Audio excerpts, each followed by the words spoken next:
તો આપણે ઉદાહરણ નંબર 8ની ચેપ્ટર નંબર 2માં આપણે ચર્ચા કરવાના છીએ, જેમાં એક કેપેસિટર આ છે એની ધન વીજભારિત પ્લેટ, આ છે ઋણ વીજભારિત પ્લેટ. એ કેપેસિટરની બે પ્લેટ વચ્ચે ડી જેટલું અંતર છે. બીજું, કેપેસિટરની બે પ્લેટ વચ્ચે વિદ્યુત ક્ષેત્ર E0 જેટલું વિદ્યુત ક્ષેત્ર છે. કેપેસિટરની બે પ્લેટ વચ્ચે પીડી એટલે વિદ્યુત સ્થિતિમાનનો તફાવત V0 બરાબર E0 ઇન્ટુ ડી જેટલું છે. કેપેસિટર આનું જે કેપેસિટન્સ એટલે કે એની વીજભાર જમા કરવાની ક્ષમતા C0 બરાબર અહીંયા C0 બરાબર Q0 છેદમાં V0 જેટલી આપણે દર્શાવવામાં આવે છે. ટૂંકમાં એનું કેપેસિટન્સ Q0 છેદમાં V0 જેટલું છે.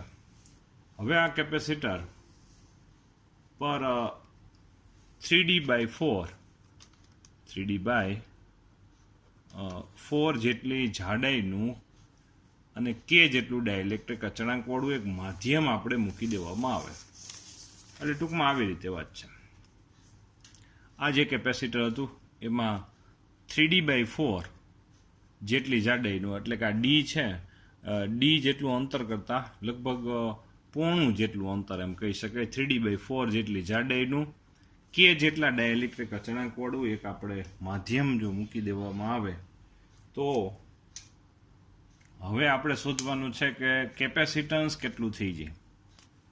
તો પહેલાં આપણે જો વિચાર કરીએ કે ભાઈ અત્યારે 3D/4 જેટલા વિસ્તારમાં માધ્યમ મૂક્યું છે, પણ D/4 જેટલા વિસ્તારમાં હજી શૂન્ય અવકાશ જ છે.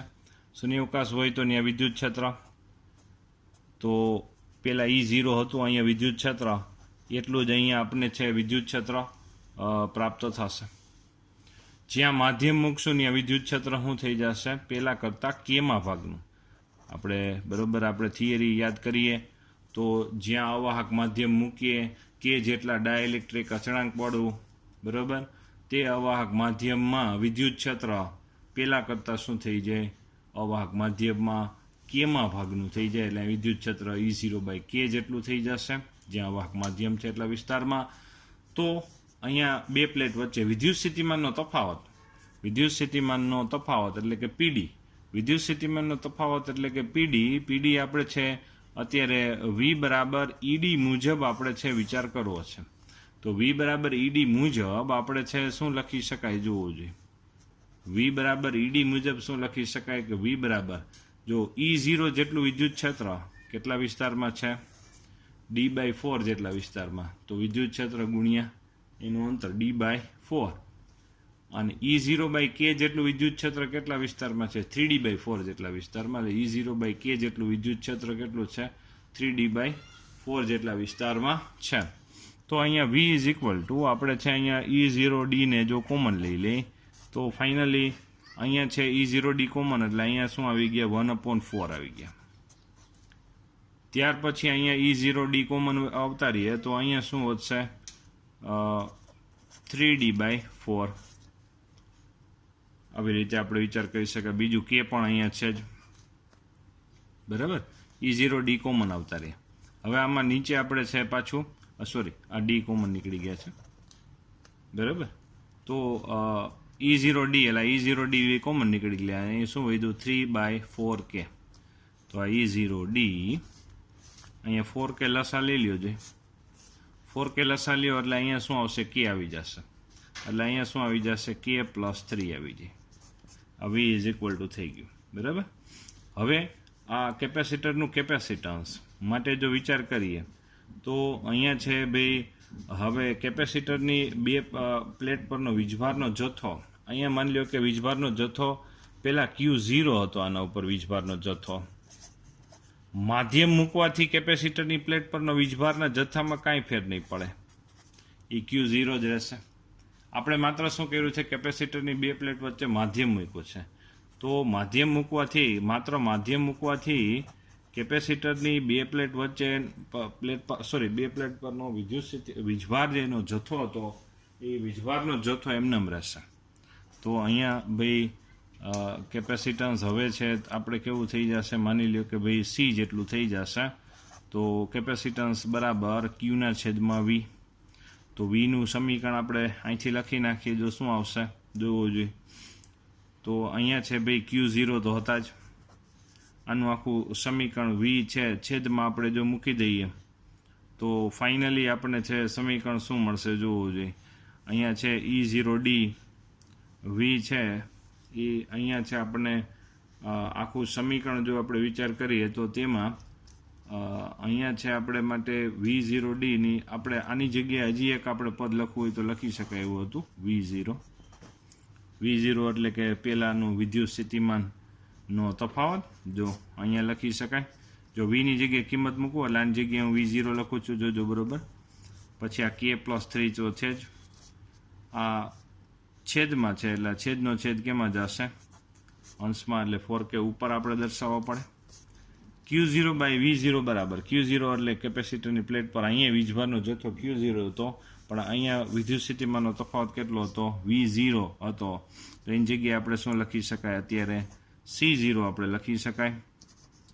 તો 4Kના છેદમાં K+3 સી કેપેસિટન્સ બરાબર આવી રીતે આપણે મળી જાય, આપણે એક સૂત્ર મળી જાય. અને આ સૂત્ર આપણે છે ટૂંકમાં શું થયું કે આપણે ડાયરેક્ટ ક્યાંય આપણે યુઝ કરવું હોય તો એ થાય, પણ ક્યારે કે ભાઈ કેપેસિટર એક ચાર્જ કરેલું કેપેસિટર છે અને એની પ્લેટ ઉપર ઓલરેડી Q0 જેટલો વીજભારનો જથ્થો છે.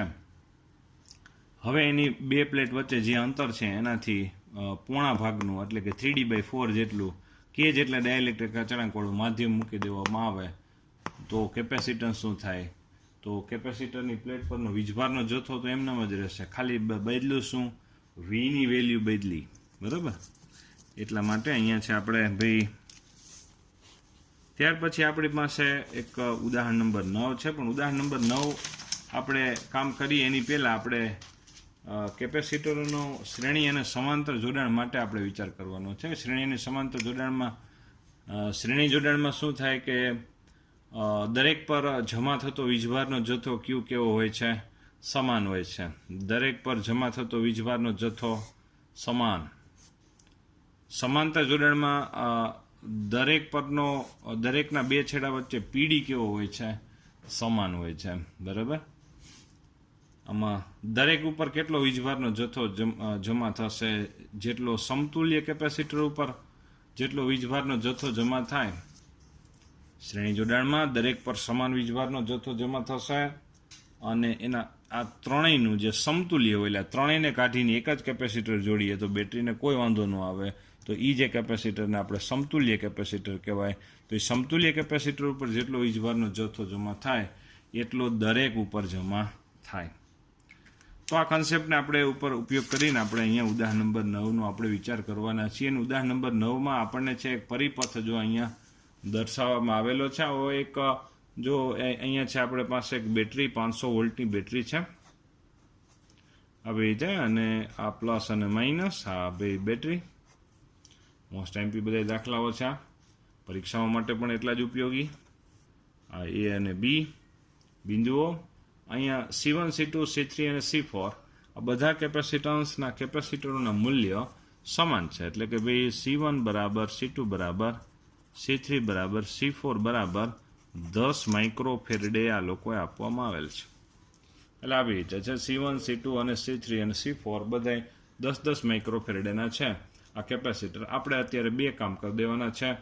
500 વોલ્ટની બેટરી જોડેલી છે.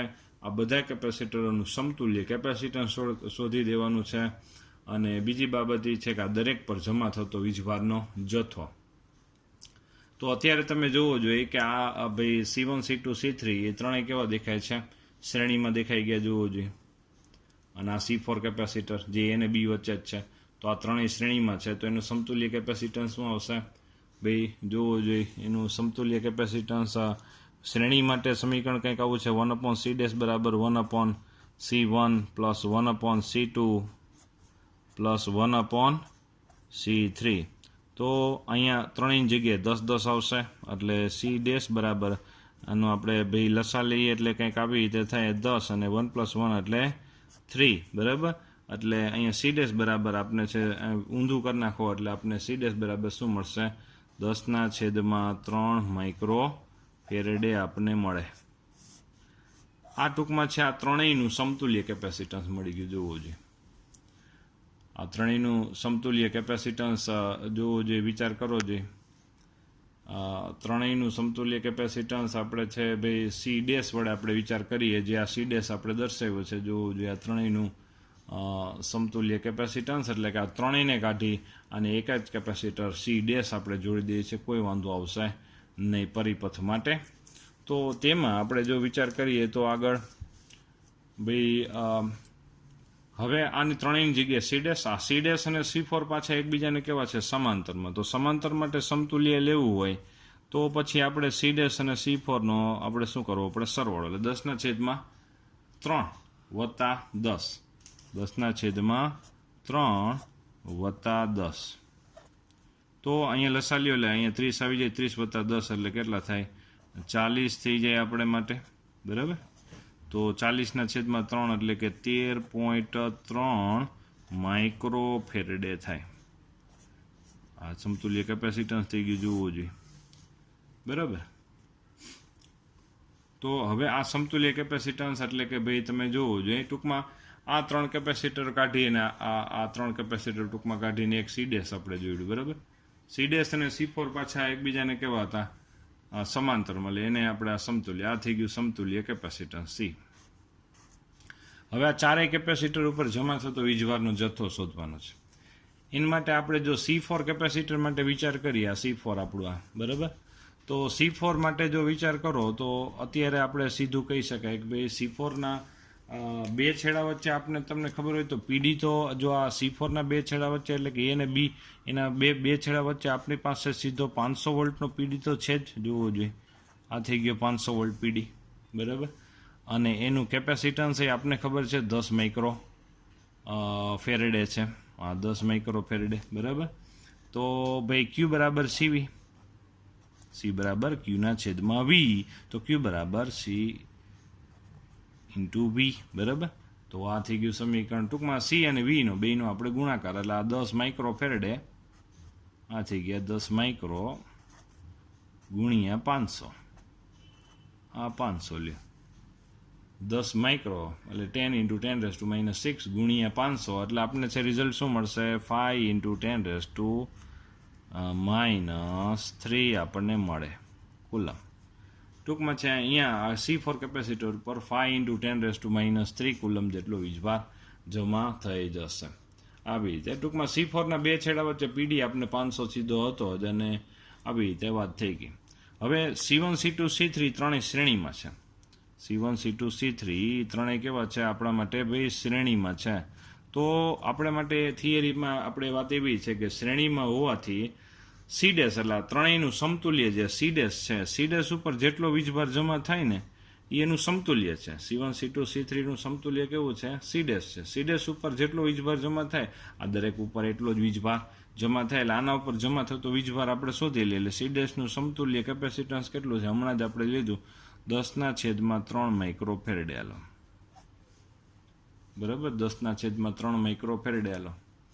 પછી એના બે છેડા વચ્ચે પીડી સી ડેશના બે હકીકતમાં છે એ સી ડેશ પણ આપણા માટે જો વિચાર કરો તો એ હકીકતમાં એ અને બી વચ્ચે જોડાયેલો છે. તો એના બે છેડા વચ્ચે પણ પીડી કેટલો હોય, બેટરીના વોલ્ટેજ જેટલો, એટલે કે 500 જ હોય, લ્યો 500 વોલ્ટ. ક્યુ બરાબર સીવી પ્રમાણે વિચાર કરો એટલે કે ભાઈ આ સી ડેશ અને વી બેનો ગુણાકાર કરી નાખો એટલે આ થઈ ગયું 10 માઇક્રો અને ગુણ્યા 500, સાદુરૂપ આપો એટલે કે ભાઈ 1.7 × 10⁻³ કુલંબ આપને મળી જાય. 1.7 × 10⁻³ કુલંબ આપને પ્રાપ્ત થશે. અને Q1 Q2 અને Q3 ત્રણેય આપને સમાન જ મળશે. અને કેટલા મળશે, એના સમતુલ્ય કેપેસિટન્સ ઉપર જેટલો વીજભાર જમા થાય ને એટલો જ આપને પ્રાપ્ત થાય. તો આવી રીતે આ થઈ ગયું જોવું જોઈએ આપણા માટે ભાઈ.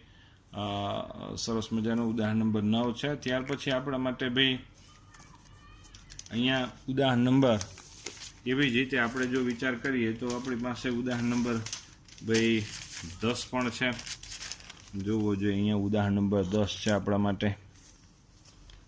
ઉદાહરણ નંબર 10, તો ઉદાહરણ નંબર 10માં ભાઈ એના જેવો એક સ્વાધ્યાયનો 11મો દાખલો છે. ખાલી ડેટા જ ચેન્જ છે. આપણી પાસે ભાઈ જો એક અહીંયા 900 PFનું એક કેપેસિટર છે, 100 વોલ્ટની બેટરી સાથે જોડેલું છે.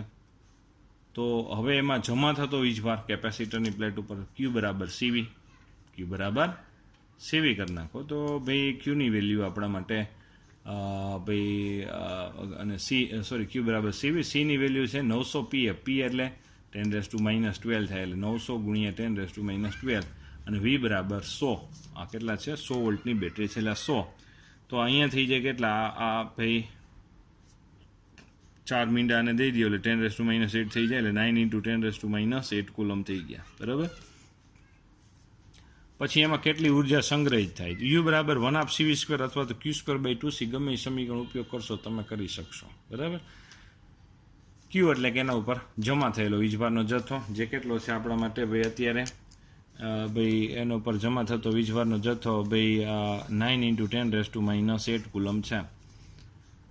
આપણી પાસે C છે, V છે ને Q બધું છે, કોઈ પણ વસ્તુ આપણે 1/2CV² નો યુઝ કરીએ. C એટલે ભાઈ કેપેસિટન્સની વેલ્યુ 900 PF છે, તો 900 PF એટલે અહીંયા આપણે છે ભાઈ 900 × 10⁻12 1/2 અને આ ભાઈ V એટલે 100નો વર્ગ. તો અહીંયા છે આ 100નો વર્ગ એટલે 10⁻4 થઈ જાય. આ બે મીંડાને આપી દો 10⁻6 થઈ જાય એટલે 10⁻12 માંથી 10⁻6 થઈ જાય. 9/2 એટલે 4.5 થઈ જાય. એટલે આપણને છે ફાઇનલી કેપેસિટર પર કેટલી સ્થિતિ ઉર્જા સંગ્રહ થયેલી હશે? 4.5 × 10⁻6 વિચાર કરી શકાય. આવી રીતે છે.